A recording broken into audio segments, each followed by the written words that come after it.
अब तक हमने सुना आदि अपने दोस्तों को उस मैप की मदद से उस जगह की जानकारी देता है जिससे वो उस जगह पर पहुंच सके।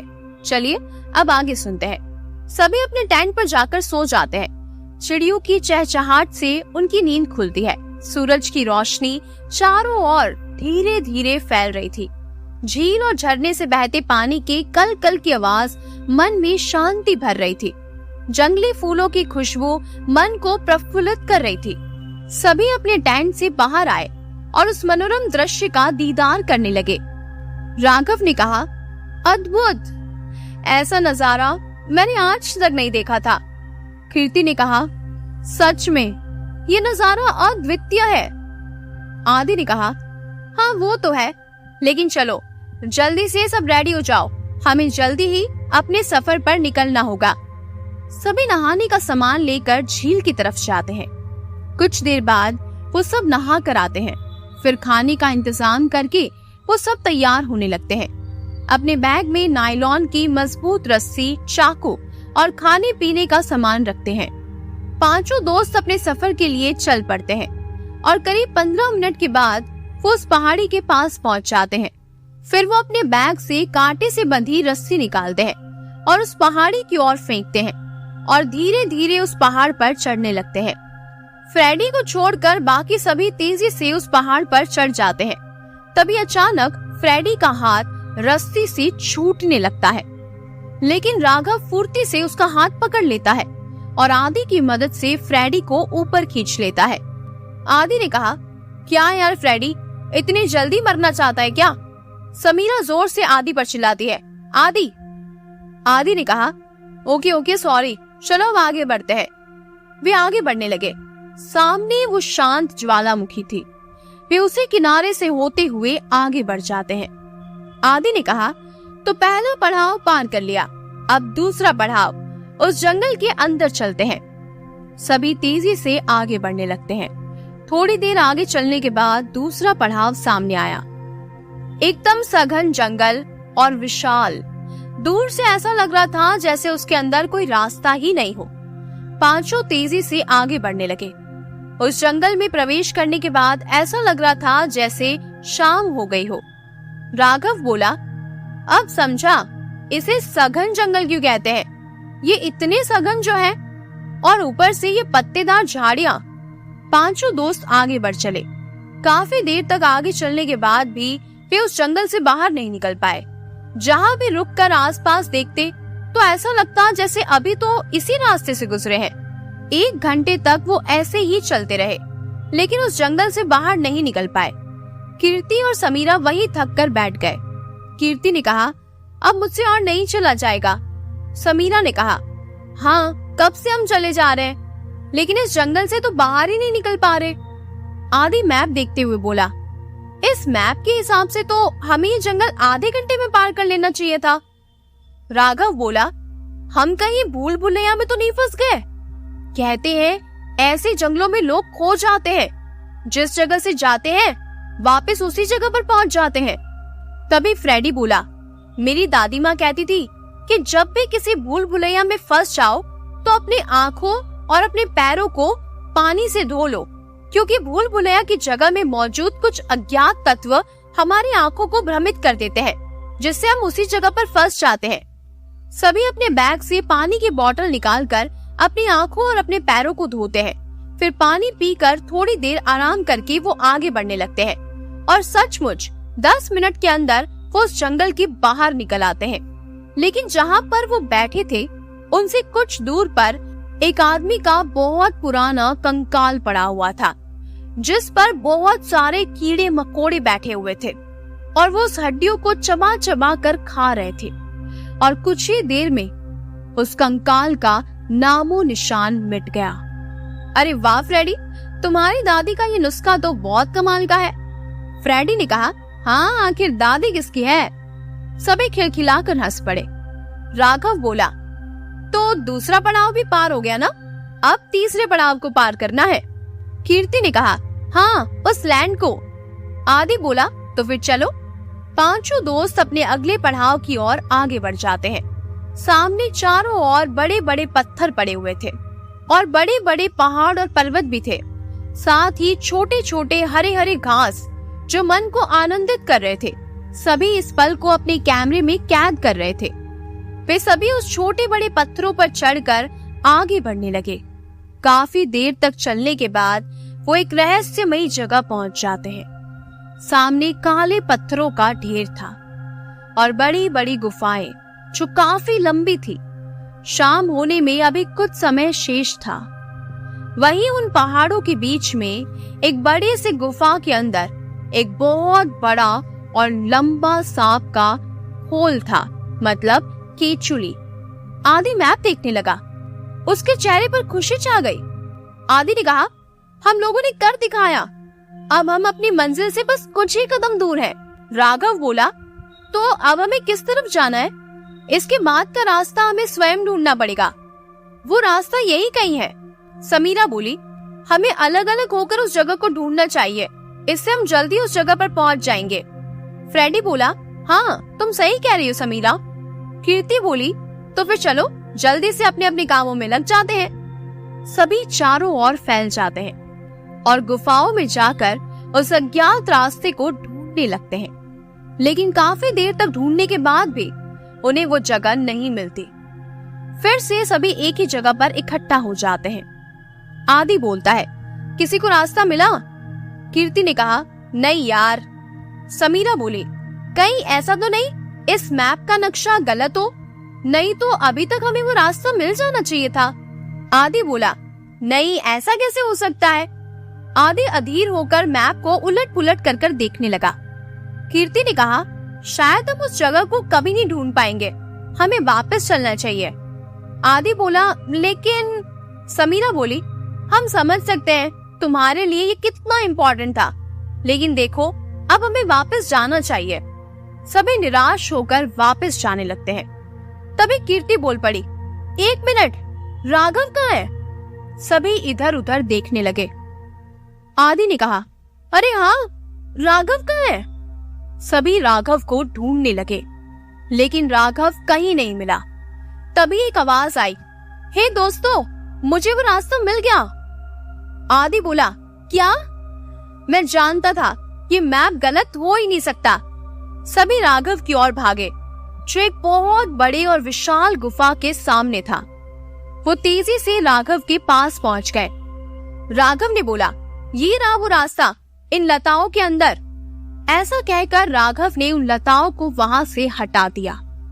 सामने एक बहुत बड़ी पत्थर की दीवार थी, जिस पर बहुत सारे शिल्पकृति छपे हुए थे। आदि बोला, आखिरकार हमने इस जगह को ढूंढ निकाला। कीर्ति बोली, हाँ चलो अब जल्दी से इस दरवाजे को खोलते हैं। सभी एक साथ उस दरवाजे को खोलने की कोशिश करने लगे, लेकिन वो दरवाजा टस से मस नहीं हुआ। समीरा बोली, अरे ये दरवाजा तो खोल ही नहीं रहा। राघव आसपास की लताओं को हटाकर देखने लगा। तभी उसे उस दीवार पर एक स्क्वायर शेप दिखाई दिया। राघव को पता नहीं क्या सूझा, उसने वो पुस्तक जिसको वो साथ लाए थे उस जगह पर लगा दी और तभी कुछ आवाज आई, लेकिन वो दरवाजा वैसा का वैसा ही रहा। आदि बोला, इससे भी दरवाजा नहीं खुला, अब ये कैसे खुलेगा? तब राघव के मुंह से अनायास ही निकल पड़ा, द फाइनल डेस्टिनेशन। और इतना बोलते ही जैसे कुछ जादू ही हो गया। दरवाजा खुलने की आवाज आई और वो दरवाजा खुलने लगा। राघव ने वो पुस्तक फिर से अपने बैग में डाल दी। सभी के चेहरे पर खुशी छा गई। वे उस दरवाजे को पार करते हुए आगे बढ़े। सामने रहस्यमय तरीके से बनी मूर्तियां रखी हुई थी और दीवार पर अनेक शिल्प कला छपी हुई थी। वहां थोड़ा अंधेरा था, लेकिन वहां कुछ था जो चमक रहा था। वो पांचों वहां की सभी मूर्तियों और शिल्प कला को देखने लगे, लेकिन राघव उस चमकदार रोशनी की ओर आगे बढ़ रहा था।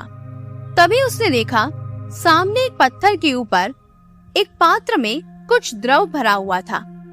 वो रोशनी उसी से आ रही थी। वो उसके पास पहुंच गया और उसे देखने लगा। उस द्रव्य का जैसे उस पर कुछ जादू सा हो गया। वो उस द्रव्य को जैसे ही छूने के लिए अपना हाथ आगे बढ़ाता है, तो उस पात्र को छूते ही वो वहीं गिर जाता है। उसे चक्कर आने लगते हैं। उसे सब कुछ धुंधला धुंधला दिखाई देने लगता है। कुछ लोग तेजी से भाग रहे थे और जोर जोर से चिल्ला रहे थे। वे किसी जंगल में थे। उनके चेहरों पर मौत का खौफ था और अपने किसी खास व्यक्ति की मौत का दुख भी। तभी उनका चेहरा साफ साफ दिखाई देने लगा। पर ये क्या? ये तो राघव, आदि, कृति और समीरा थे। राघव अपने सर को पकड़कर उठ गया। उसे देखकर कृति उसके पास आई और बोली, राघव क्या हुआ? तुम ठीक तो हो ना? राघव को थोड़ा अच्छा लगा। वो बोला, हाँ मैं ठीक हूँ। इसके बाद वो उन शिल्प कला को देखने लगा जिसमें कुछ लोग एक पहाड़ पर चढ़ रहे हैं, जिसकी कुछ दूरी पर एक ज्वालामुखी पर्वत था। फिर दूसरे शिल्प में एक जंगल से गुजर रहे हैं। फिर तीसरे में वे कई पहाड़ियों के बीच में पहुंच जाते हैं। राघव सोचने लगा, अरे ये तो यहाँ आने का रास्ता है जिससे हम लोग यहाँ आए हैं। राघव फिर आगे वाले शिल्प कला को देखने लगा। उसमें वे लोग एक गुफा के अंदर पहुंच जाते हैं और तभी एक बड़ा सांप उसमें से कुछ इंसानों को खा जाता है। राघव ये देखकर थोड़ा घबरा जाता है।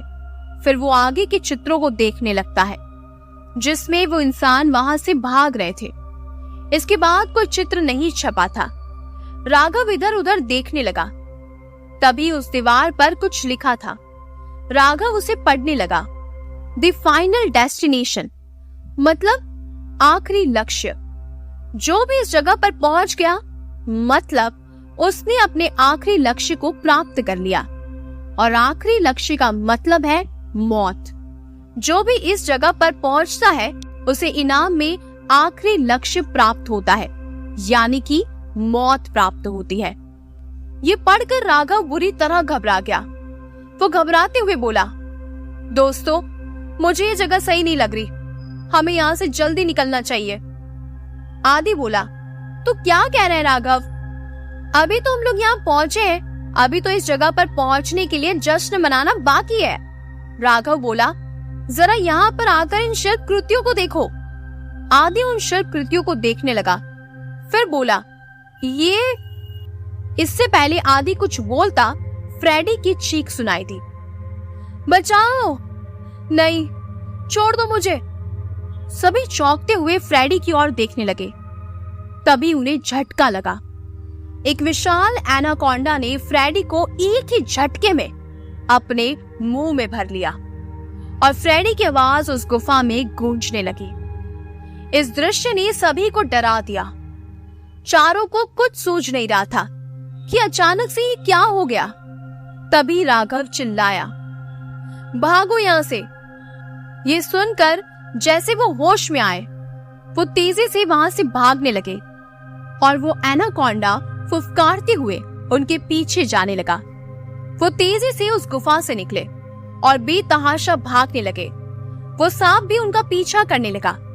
तभी समीरा एक बड़े पत्थर से गिर पड़ी। उसके सिर पर काफी चोटें आ गई। वो दर्द से करार उठी।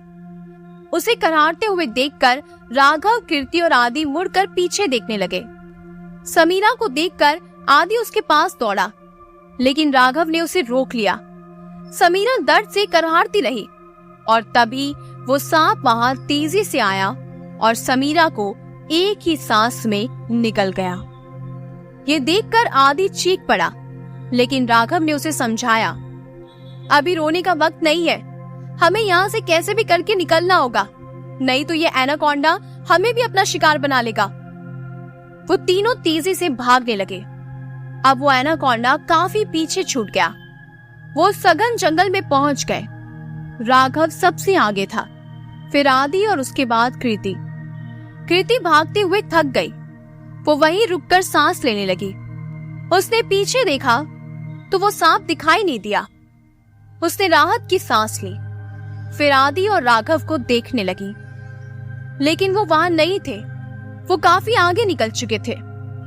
कीर्ति घबराते हुए उस जंगल से निकलने लगी, लेकिन दुर्भाग्यवश वो फिर उस भूल भुलैया में फंस गई।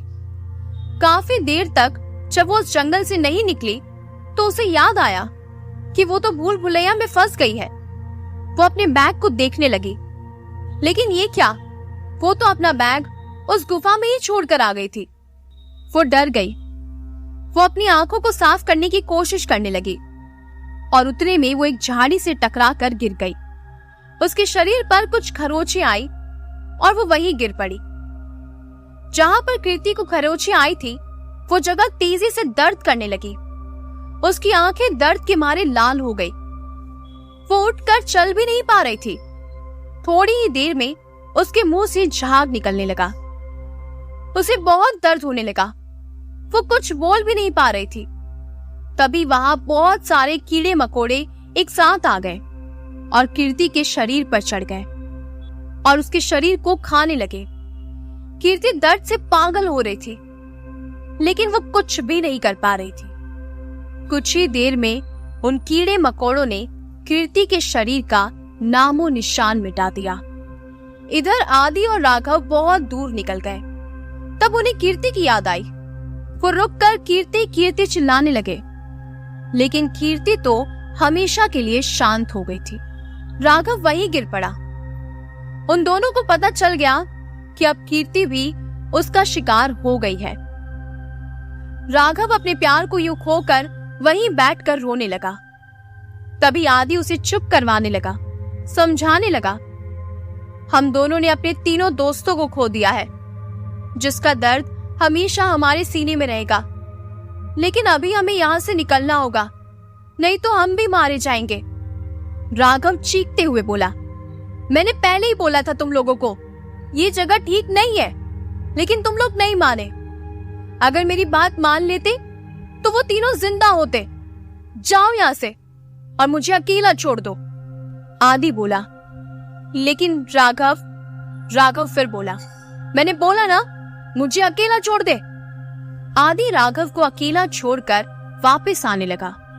वो उस पहाड़ी तक पहुंच गया और उस रस्सी के सहारे नीचे उतरने लगा। तभी वो शांत ज्वालामुखी एकदम से जाग उठी और तेजी से उसकी लावा चारों ओर बहने लगी। आदि इस बात से अनजान उस पहाड़ी से नीचे उतर रहा था। तभी वो लावा बहते हुए उस पहाड़ी तक आ गई। आदि ये देखकर सहम गया। वो तेजी से नीचे उतरने लगा, लेकिन तब तक बहुत देर हो चुकी थी। वो लावा तेजी से बहते हुए आगे बढ़ गई और आदि उसी में जलकर खाक हो गया। लेकिन उस पुस्तक को कुछ नहीं हुआ और वो लावा के साथ बहते हुए नदी में बह गई। राघव काफी देर तक रोता रहा। फिर उसे कुछ चित्र दिखाई देने लगे, जिसे उसने उस गुफा में देखा था, जिसमें एक पात्र में रखे द्रव्य को एक इंसान उस सांप पर छिड़क रहा था, जिसके बाद वो सांप अदृश्य हो गया, यानी मर गया। राघव अपने आंसुओं को पोंछते हुए उठ गया। मैं तुझे जिंदा नहीं छोड़ूंगा। तुमने मेरे दोस्तों को मार डाला। मैं अब इसका बदला लूंगा। राघव तेजी से उसी रास्ते की ओर चल पड़ा। कुछ ही देर में वो सघन जंगल में पहुंच गया। तभी उसकी नजर एक मनुष्य कंकाल के बचे कुछ अवशेषों पर पड़ी, जिसमें बहुत सारे कीड़े मकोड़े बैठे थे। राघव की नजर उस कंकाल के पास पड़े एक सोने के लॉकेट पर पड़ी, जिसे राघव ने ही कीर्ति को दिया था। राघव की आंखों में फिर से आंसू बहने लगे। वो उस लॉकेट को अपने साथ रखकर आगे बढ़ा। कुछ ही देर में वो उस पहाड़ियों के बीच पहुंच गया। तभी वो फुर्ती से एक पत्थर के नीचे छुप गया। उन पहाड़ियों के बीच में वो एनाकोंडा बैठा था और अपने आहार को पचा रहा था।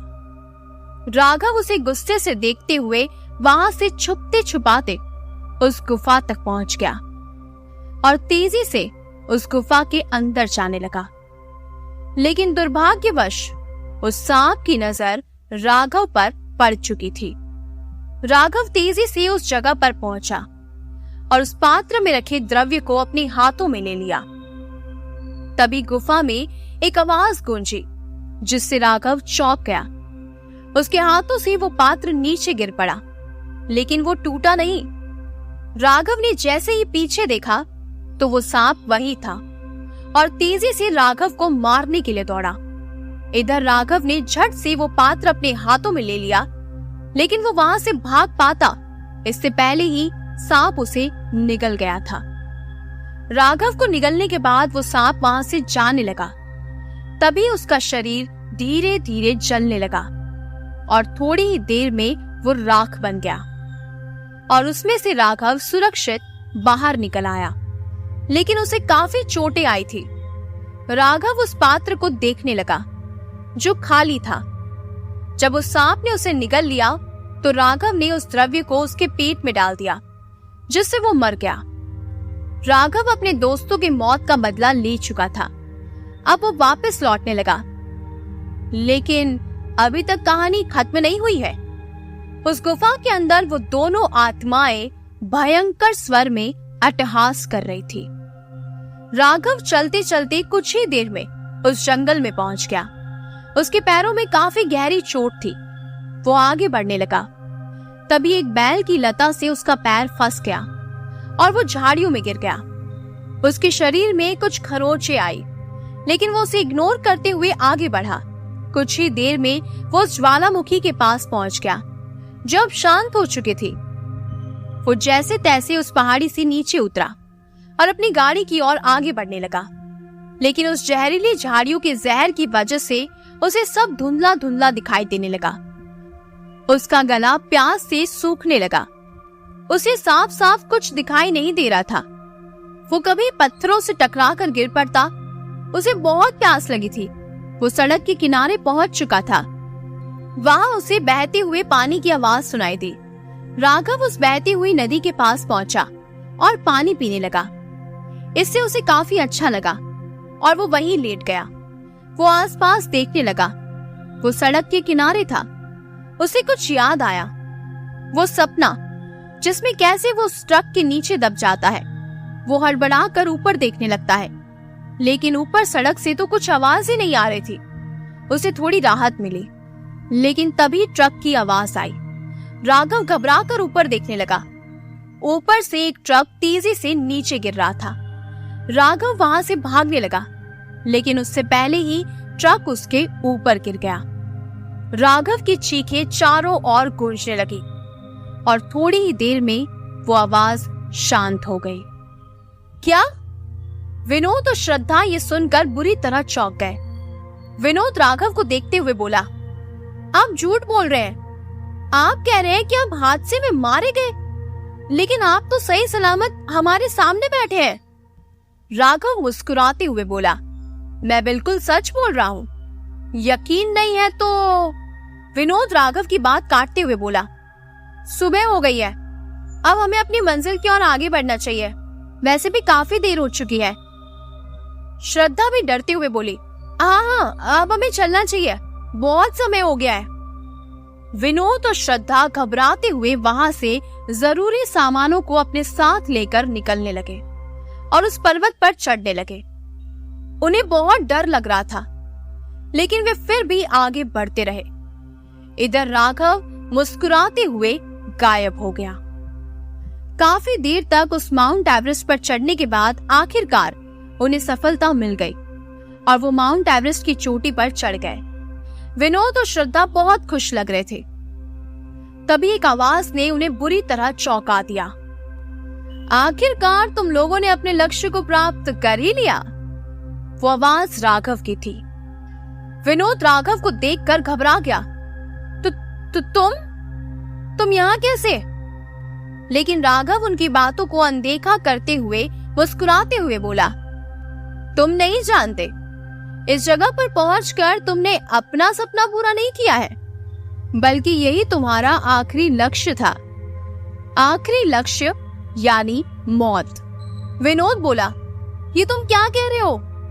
तभी आसमान से बर्फ के नुकीले टुकड़ों की बरसात होने लगी। विनोद और श्रद्धा को कुछ समय मिलता, इससे पहले ही उन नुकीले बर्फ के टुकड़ों ने उनके शरीर को छलनी कर दिया था। वो राघव को देखने लगे। तभी जिस जगह पर वो खड़े थे, उतना भाग उस पर्वत से कटकर गिर पड़ा और उसके साथ ही विनोद और श्रद्धा भी। राघव के साथ वहां उसके बाकी दोस्त आदि, कृति, समीरा और फ्रेडी भी प्रकट हो गए। राघव उस घटना को याद करने लगा जब वो ट्रक उसके ऊपर गिरा था। तब वहां वो दोनों आत्माएं प्रकट हुई और उन्होंने कहा, मौत के खेल में तुम्हारा स्वागत है। आखिरकार तुम लोगों ने अपने आखिरी लक्ष्य को प्राप्त कर लिया। अब तुम्हें मुक्ति तभी मिलेगी जब तुम तुम्हारे ही जैसे 5 लोगों को इस आखिरी लक्ष्य तक पहुंचाओगे। उसके बाद वे 5 भी किसी 5 को उसके आखिरी लक्ष्य तक पहुंचाएंगे और ऐसे ही ये मौत का खेल हमेशा चलता रहेगा। और वो दोनों भयानक तरीके से हंसने लगे। राघव और उसके दोस्त अब गायब होने लगे। उनकी आत्मा को अब शांति मिल गई। इधर विनोद और श्रद्धा नीचे बर्फ पर गिर पड़े। उनका खून सफेद बर्फ को लाल कर देता है।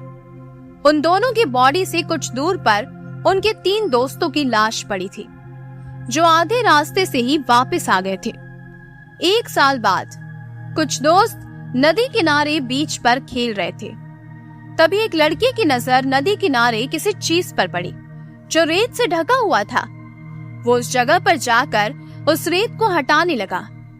वहां एक पुस्तक थी। वो उसे साफ करने लगा। उस पुस्तक का नाम था द फाइनल डेस्टिनेशन। वो मुस्कुराते हुए उस पुस्तक को देखने लगा। फिर अपने दोस्तों को बोला, हे दोस्तों, इस हॉलिडे हम एक रहस्यमय एडवेंचर पर जाएंगे। एक दोस्त बोला, सच में वो रहस्यमय है? वो लड़का पुस्तक की ओर देखते हुए बोला, हाँ बिल्कुल। तभी वो दूसरा दोस्त बोला, अच्छा जरा उस जगह का नाम तो बताओ। वो लड़का बोला, द फाइनल डेस्टिनेशन। तो कैसा लगा आपको ये काल का महाजाल? कहानी आपको कैसी लगी कमेंट करके जरूर बताइएगा। वीडियो पसंद आया है तो वीडियो को लाइक और चैनल को सब्सक्राइब जरूर कीजिएगा। ऐसे ही भूतिया, डरावनी और रहस्यमयी कहानियों को सुनने के लिए चैनल से जुड़े रहिएगा।